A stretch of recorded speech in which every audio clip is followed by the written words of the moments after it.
The Seven Dials Mystery, Chapter 6. Bundle stared at him. Slowly, the world, which had felt upside down for the last 45 minutes, turned right side up again. It took her about 2 minutes to speak. When she did, she was no longer a scared girl. She was the real Bundle again, calm, effective, and logical. "How could he be shot?" she said. "I don't know how he could be," the doctor said dryly, "but he was. He has a rifle bullet inside him. He bled inside, which is why you didn't see any blood."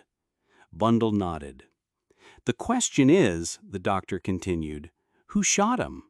Did you see anyone around?" Bundle shook her head no. "It's strange," the doctor said.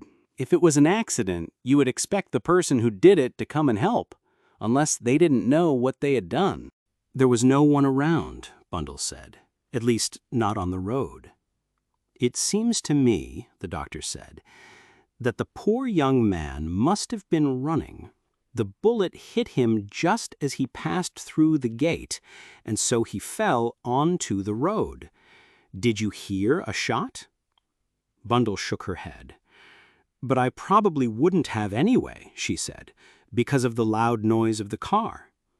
"That makes sense. Did he say anything before he died?" "He said a few words." "Nothing that could explain what happened?" "No. He wanted something told to a friend of his. Oh, and he mentioned 7 dials.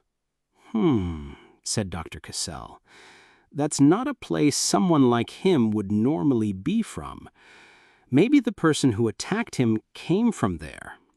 Well, we don't need to worry about that now. You can leave it to me. I'll call the police. Of course, you must give me your name and address, because the police will definitely want to ask you questions. In fact, maybe you should come with me to the police station now. They might say I should have kept you here." They went to the police station together in Bundle's car. The police inspector spoke slowly. When Bundle gave him her name and address, he was a little surprised and impressed. He wrote down her story very carefully. "It must be some boys," he said.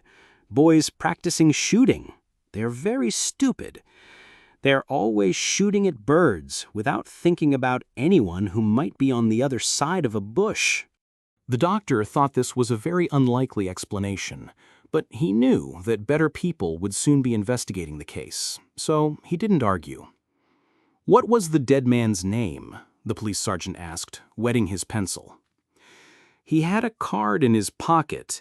It looks like his name was Mr. Ronald Devereaux, and he lived at a place called the Albany."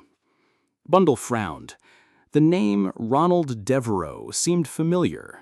She was sure she had heard it before. It wasn't until she was halfway back home in her car that she remembered. Of course, she thought, Ronnie Devereaux. He was Bill's friend from the Foreign Office. He and Bill and, yes, Gerald Wade. When she realized this, Bundle almost drove into a bush. First, Gerald Wade died, and now Ronnie Devereaux. Jerry Wade's death might have been an accident, but Ronnie Devereaux's death seemed much more dangerous. And then Bundle remembered something else. 7 dials. When the dying man said it, it sounded familiar to her. Now she knew why. Gerald Wade had mentioned 7 dials in his last letter to his sister the night before he died. This fact also connected to something else she couldn't quite remember. Thinking about all these things, Bundle slowed her car down. She was driving so slowly that no one would have recognized her. She drove the car to the garage and went to find her father. Lord Caterham was happily reading a catalog for a book sale and was very surprised to see Bundle. "Even you," he said, "can't have driven to London and back in this amount of time." "I haven't been to London," said Bundle. "I ran over a man." "What?" "Only I didn't really. He was shot." "How could he have been?" "I don't know how he could have been, but he was." "But why did you shoot him?" "I didn't shoot him." "You shouldn't shoot people," Lord Caterham said, sounding a little disapproving. "You really shouldn't. I suppose some of them truly deserve it, but it will still cause problems. I told you I didn't shoot him. Well, who did? Nobody knows, said Bundle. That's silly, said Lord Caterham. A man can't be shot and hit by a car without someone doing it. He wasn't hit by the car, said Bundle. I thought you said he was.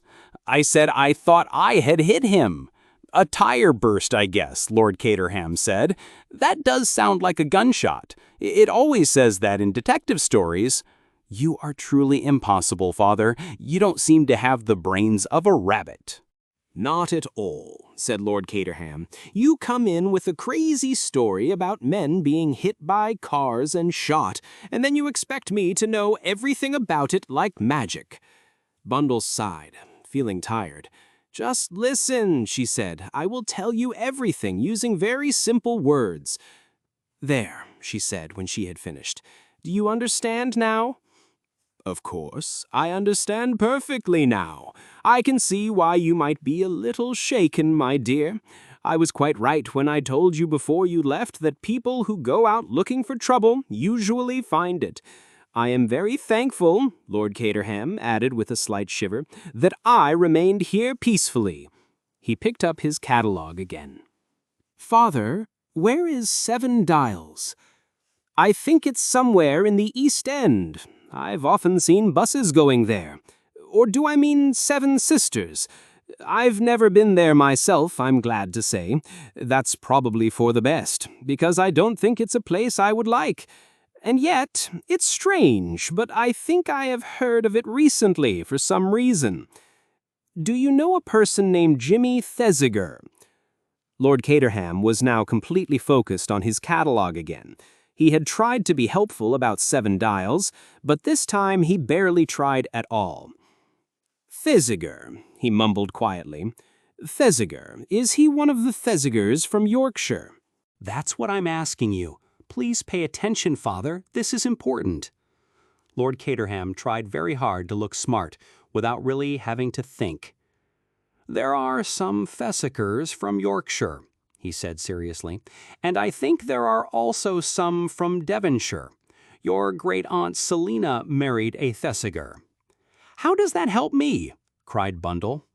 Lord Caterham laughed quietly. It didn't help her much, if I remember correctly. You are impossible, said Bundle, getting up. I'll have to find Bill. Please do, dear, his father said, distracted, as he turned a page. Yes, of course. That's a good idea. Bundle stood up with an annoyed sigh. I wish I could remember what that letter said, she mumbled to herself. I didn't read it very carefully. It said something about a joke, that the 7 Dials business was not a joke. Lord Caterham suddenly looked up from his catalogue. 7 Dials, he said. Of course. I remember now. Remember what? I know why it sounded so familiar. George Lomax came here. Treadwell, for once, let him in. He was on his way to London. It seems he's having a political party at the Abbey next week, and he got a warning letter. What do you mean by a warning letter? Well, I don't really know. He didn't tell me the details. I think it said, beware, and trouble is coming, and things like that. But anyway, it was written from 7 Dials. I clearly remember him saying that.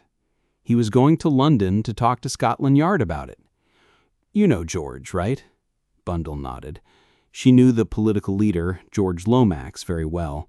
He was a high-level government worker for the Foreign Office. Many people avoided him because he always quoted from his own public speeches when he was with friends. Because of his big eyes, many people, including Bill Eversley, called him Cotters. Tell me, she said, was Cotters at all interested in Gerald Wade's death? Not that I heard, but he might have been, of course. Bundle didn't say anything for a few minutes. She was busy trying to remember the exact words of the letter she had sent to Lorraine Wade. At the same time, she was trying to imagine what the girl looked like. What kind of girl was this that Gerald Wade seemed to love so much? The more she thought about it, the more she felt it was a strange letter for a brother to write to a sister. "Did you say that the Wade girl was Jerry's half-sister?" she asked suddenly. "Well, technically, I suppose she isn't. Or wasn't, his sister at all. But her name is Wade?" "Not really. She wasn't old Wade's child. As I was saying, he ran away with his second wife, who was married to a very bad man. The courts probably gave the bad husband the right to keep the child, but he certainly didn't use that right. Old Wade became very fond of the child and insisted that she should be called by his last name." "I see," said Bundle. "That explains it." "Explains what?" "Something that had confused me about that letter. She is a pretty girl, I think. Or that's what I've heard." Bundle went upstairs, thinking deeply. She had several goals in mind. First, she had to find this Jimmy Thesiger. Bill might be able to help her with that. Ronnie Devereaux was a friend of Bill's. If Jimmy Thesiger was a friend of Ronnie's, it was likely that Bill would know him too. Then there was the girl, Lorraine Wade. It was possible that she could help explain the mystery of Seven Dials. It seemed that Jerry Wade had said something to her about it. The fact that he was so worried about her forgetting what he said felt dangerous.